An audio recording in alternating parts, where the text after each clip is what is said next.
Plaça Catalunya. The main square and the heart of the city is the Plaça Catalunya Square, connected to the famous La Rambla Street. It is the main transport hub of the city and is the favorite home of many pigeons. Here you will find shops of all kinds, banks, theaters, many restaurants, bars and several clubs, including the Hard Rock Cafe. All the important arteries of the city converge on this square, namely the commercial Passeig de Gràcia, Rambla de Catalunya, La Rambla and Portal de el Àngel. Right in the middle of the square there are, among other things, several interesting statues.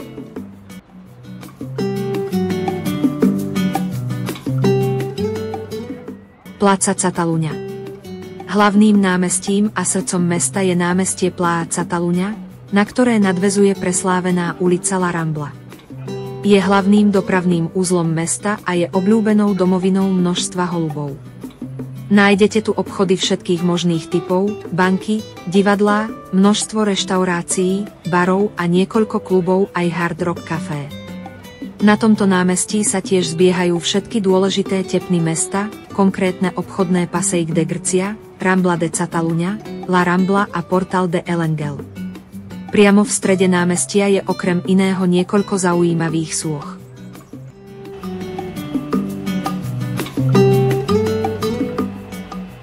La Rambla.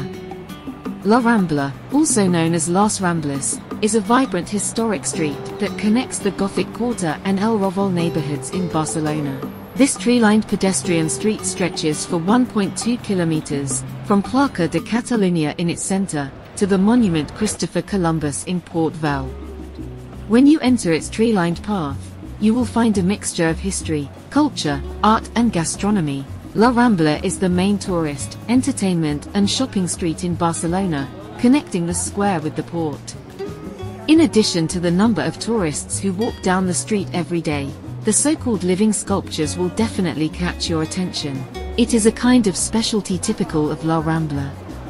Some of them only make strange or smiling facial expressions, others perform some activity, juggling, dancing or sitting on the toilet, and some of them can blow your nose at you. The street is lined with many hotels and hostels, restaurants and shops, as well as stalls with souvenirs, postcards, flowers, jewelry or paintings. La Rambla. La Rambla, tiež známa ako Las Ramblas, je pulzujúca historická ulica, ktorá spája gotickú štvrť a štvrte El Raval v Barcelone. Táto pešia ulica lemovaná stromami sa tiahne v dĺžke 1,2 kilometra, od námestia Plaça de Catalunya v jeho strede, po pamätník Krištofa Kolumba v Port Vell. Keď vstúpite na jeho cestičku lemovanú stromami, nájdete zmes histórie, kultúry, umenia a gastronómie.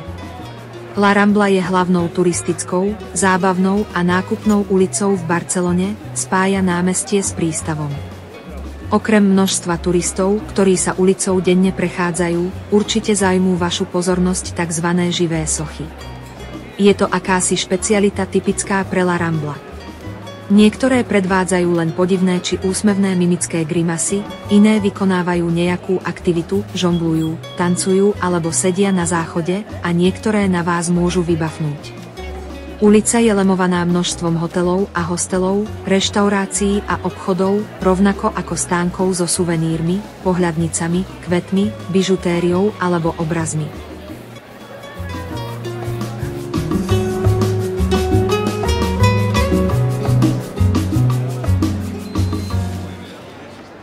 Mercat de la Boqueria. About halfway down the famous La Rambla, you can turn right into one of the side streets where the famous Mercat de la Boqueria is located in the El Raval district. It is the oldest market of its kind in Barcelona, as its history dates back to 1217. It offers everything you can think of, from original meat, seafood, fish, to cold meats, eggs, dairy products, cheeses, to fruits and vegetables of all kinds, types, flavors and aromas. Mercat de la Boqueria. Približne v polovici preslávenej ulice La Rambla môžete odbočiť doprava do jednej z postranných uličiek, kde sa v štvrti El Raval nachádza známe trhovisko Mercat de la Boqueria. Ide o vôbec najstarší trh podobného typu v Barcelone, pretože jej história sa datuje už od roku 1217. Ponúka totiž všetko, čo vás napadne od pôvodného mäsa, morských plodov, rýb, cez údeniny, vajcia, mliečne výrobky, syry až po ovocie a zeleninu všemožných typov, druhov, chutí a vôní.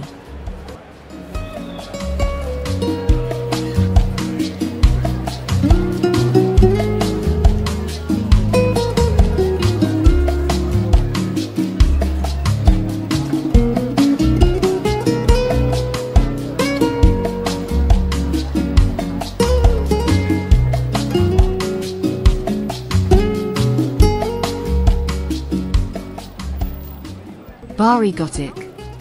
Barcelona's Barri Gothic district represents the historical part of Barcelona. In this district, we can enjoy houses and buildings of traditional Barcelona architecture and many historical monuments. Barri Gotic. Barcelonská štvrť Barri Gothic predstavuje historickú časť Barcelony. V tejto štvrti sa môžeme tešiť domom a budovám tradičnej barcelonskej architektúry a mnohým pamiatkam historického charakteru.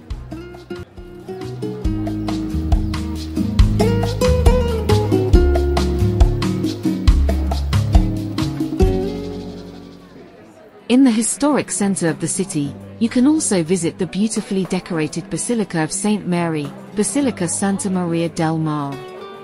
The basilica is built in the Catalan Gothic style.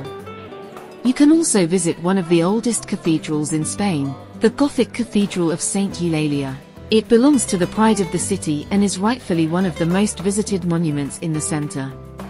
The Barcelona Cathedral, as the building is called for short, is built on the foundations of a former Visigothic church and today serves as the seat of the local archbishop. The cathedral, whose construction began in the 13th century and lasted more than 200 years, is dedicated to Saint Eulalia, who is one of the patrons of Barcelona. V historickom centre mesta môžete tiež zavítať do vo vnútri krásne zdobenej baziliky svätej Márie, Basílica Santa Maria del Mar. Bazilika je postavená v štýle katalánskej gotiky. Navštíviť môžete aj jednu z najstarších katedrál v Španielsku, gotickú katedrálu svätej Eulálie. Tá patrí medzi pýchu mesta a právom ide o jednu z najnavštevovanejších pamiatok v centre. Barcelonská katedrála, ako sa stavba skrátene nazýva, je postavená na základoch bývalého vizigótskeho kostola a dnes slúži ako sídlo tamojšieho arcibiskupa. Katedrála, ktorej stavba začala v 13. storočí a trvala viac ako 200 rokov, je zasvetená svätej Eulálii, ktorá patrí medzi patrónky Barcelony.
The heart of the Barri Gothic district is Plaça Real, which is the liveliest square in Barcelona.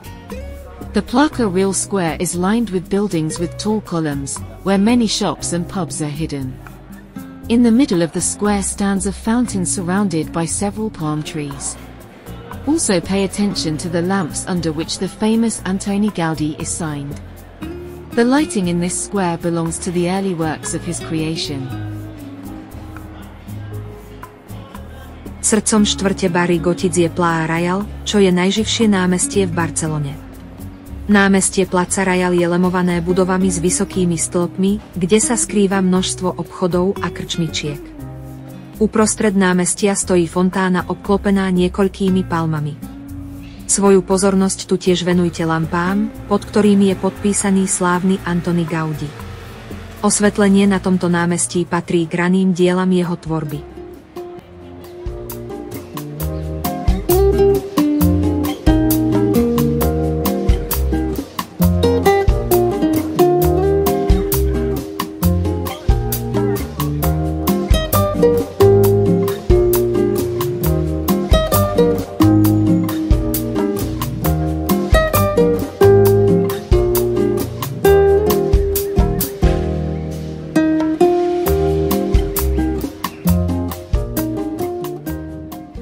At the very end of the famous Avenue La Rambla, you will find a 60-meter monument from 1888 dedicated to the famous navigator Christopher Columbus. According to legend, he stopped at this very place in Barcelona on his way back after discovering America, and along with information about the New World, he also brought some Indians here from the Caribbean. However, this building has one secret that most tourists overlook. It is not just a cast-iron column with an almost 8-meter statue of Columbus at the very top. In the dome under the conqueror's feet, there is a viewing platform from which you can admire the beauty of Barcelona from a bird's-eye view.